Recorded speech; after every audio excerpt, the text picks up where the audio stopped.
the 5th of December and the last monthly garden tour of 2023. So this is the 12th. I can't quite believe it.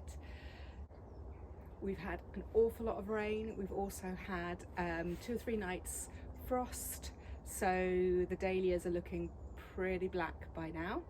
And I've pretty much done for the season as far as floristry is concerned, so the embrace is back on and it's time to do quite a lot of clearing and work in the garden.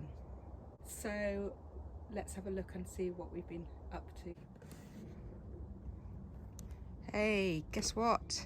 I actually managed to clear the area under the apple tree, and I couldn't believe how much my lovely Cornish rambling rose has grown. So all that is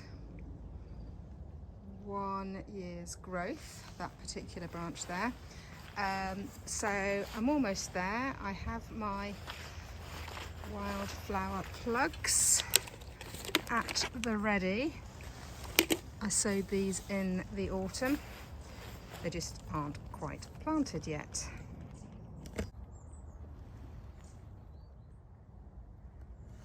Okay, on to the rest of the garden. Not going to be an awful lot of change. Everything is looking very wet and soggy and sad, but that's what's so fantastic about growing, is that I know what the transformation will be in a few months' time. So anyway, apple mint is still here. We've had -4 or 5 frosts for 2 or 3 nights in the last few days, so obviously hasn't been hit too much by it. The nigella patch hasn't been thinned out, but hey ho. Cornflowers, I think they're here to stay now. There is a pheasant roaming around, but I don't think he's too interested in the cornflowers now. He's been pecking around at other things.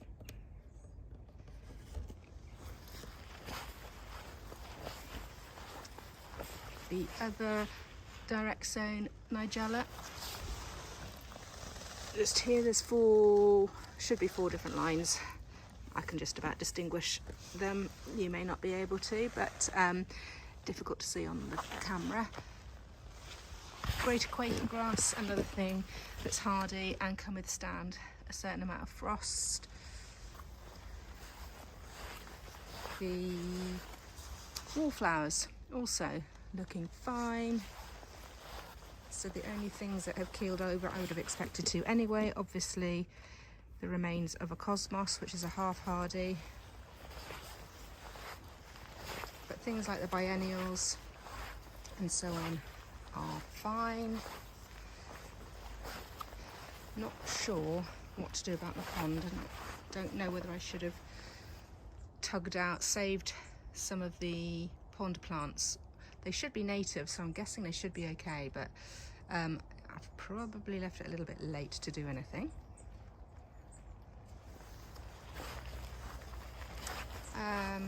So what else has suffered? So things that you'd expect to. So the fuchsia here and the salvia just there. Grasses are just fine. So let's have a look at the rest of the garden. Okay, so I've planted out quite a lot of things, quite a few, well, since the last video, so in the last 2 or 3 weeks. And we've just got Enviromesh tunnels, so they're not plastic, and they just provide a little bit of cover. So almost everything here are hardy annuals, apart from this bed here where I have got my tulips planted. Not sure if you can see in there. So I've got a row of finola there, for example, a harcoon there. And the only reason I've covered them up is that, as I keep mentioning, we have this rather friendly pheasant, and I'm just a little bit worried he might dig them up. So let's take a closer look, bearing in mind these have had a -4.5 frost. So we've got the tulips in there. We've got some corn cockle in here. We've got larkspur in here, all looking absolutely fine. And another bed of larkspur.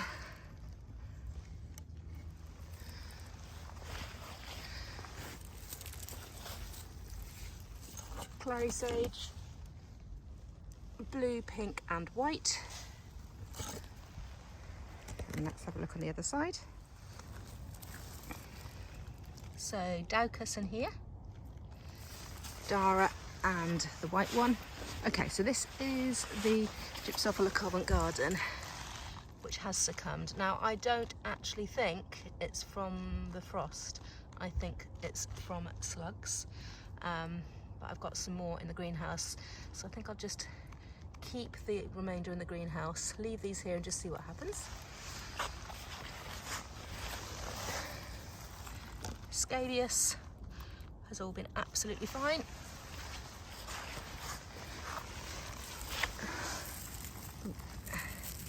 Cornflower, all fine.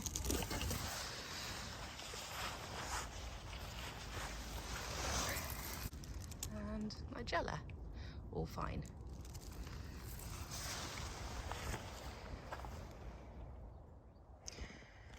So the sweet pea arch finally gave up the ghost, and all these beds have been pretty much cleared. They all need to be covered up like that, but I've only managed to do one just yet. The only bed that's planted up is the one at the end, which has got all my outside ranunculus. So again, these are very hardy and they've been absolutely fine.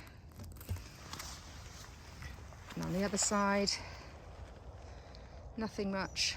I had purposefully left a little bit of Annie here, which, believe it or not, I did use in a wedding on the 25th of November, so just over a week ago. But this bed can now be cleared. Those beds have been cleared, they just need covering up. And yeah, that's that done. There's Mr. Pheasant.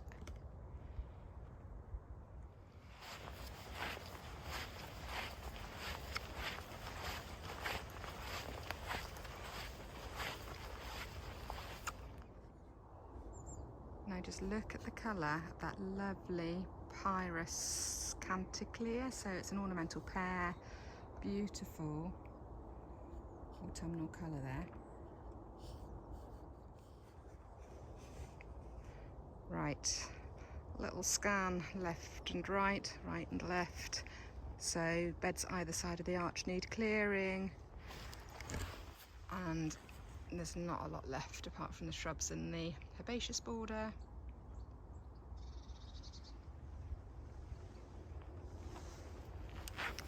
Let's have a look down the middle.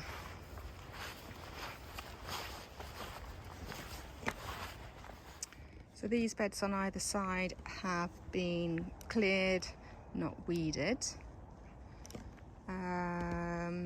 It looks like there's alliums coming up already.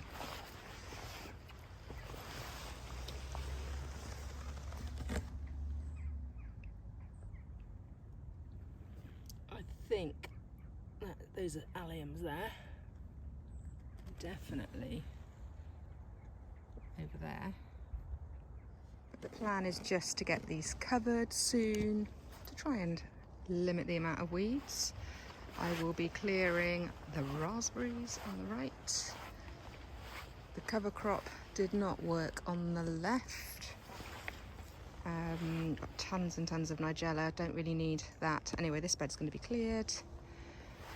Everything has really succumbed to the frost that hadn't quite managed it before. So these are all the perennials in here, which I have done nothing with. But some of them I can propagate from now that they're dormant. Oh, I've forgotten I'd planted some more larkspur down here. So these larkspur had absolutely no protection in those -5s, and as you can see, they are absolutely fine. So hardy annuals can withstand a certain amount of frost. Okay, let's have a look in the greenhouse. So I have to admit I did throw over some fleece over my seedlings, but it's pretty much done the trick. Doesn't look like there's too many casualties at all. These are pretty small really. I would have preferred them to have been a bit bigger. So anyway, what have we got? We've got snapdragons there, more larkspur, bit of scabious by the looks of it, bit of nigella here. These are lavatieri. I did think I was going to lose these, but I think I just managed to give them some cover in the nick of time. Cuttings, looks like they're pretty much okay. Even the pelargonium cuttings. So the only pelargonium cuttings that didn't survive were these ones, because I did those a lot later, so I don't think they'd got established at all. Maybe one looks okay.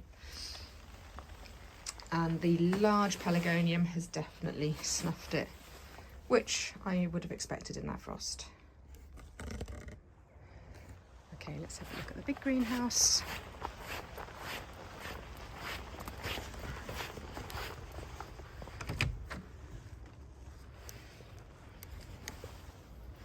So again, I used the fleece to just throw over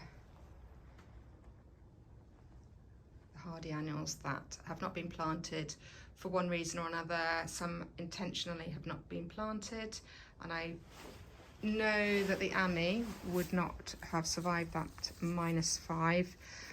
Certainly didn't last year, so I purposefully have kept these in. And I'm not watering them at all. That's what would be a problem with any frost. I've brought my agapanthus in, again just in the nick of time. So they were all right last week. So these are in patio tree pots, very useful handles on the tree pots, so you can maneuver them, and they've obviously got holes in the bottom. Again, the pelargonium has not survived. So the only thing that I need to get done in here is to plant out the Orlea, which I'm going to do in the greenhouse this year. They're just too small. They're all ready. Here they are. So they're all ready to plant, just haven't got around to it. And just a quick whiz through, along with the Orlea, I've got some spare cornflower, melope, lots of corn cockle, bit of gypsophila up there. There's Miami, clary, spare ranunculus. So I might even put those in the greenhouse actually, space them well out and see how we get on. And finally, in the orchard, the dahlias have been well and truly blackened by the frost. So my job next week is to chop the tops off these, mulch them, cover them, dig up the ones I don't want, maybe dig up a few that I might attempt to propagate from, and that's that. That'll be that job done. Let's have a look at the biennials, starting with the Sweet William. I haven't actually looked down here. Oh goodness, that one's actually trying to flower. Crazy. They're looking pretty good. They're looking pretty good. I'm quite happy with those so far. And around the other side of the dahlias, oh, incidentally, I did get round to labelling, double labelling, because there would have been labels from some already, but they just fade over the years. Anyway, got my dahlias labelled while I still could recognise them, because the trouble is with labels on the ground, the birds just pull them out. So that system seems to work really well. So this dahlia is called White Aster. It's a beauty. Okay, all right, let's have a look. How have they fared Honesty has fared okay. Oh, what's all those black dots on it? Not quite sure what that's all about. Hopefully they will grow out of that. Hesperus is looking massive, but the frost doesn't seem to have affected them. And the foxgloves, fine.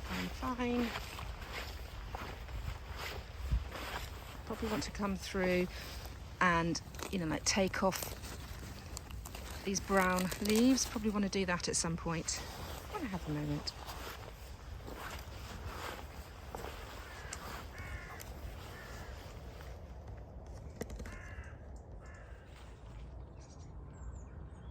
So it's officially a wrap. I just thought I'd finish by pointing out this wonderful mistletoe that just grows in our apple trees here in Gloucestershire. So that's a nice little bonus too. So have a fabulous Christmas and a wonderful New Year, and watch this space to see what happens with me in 2024.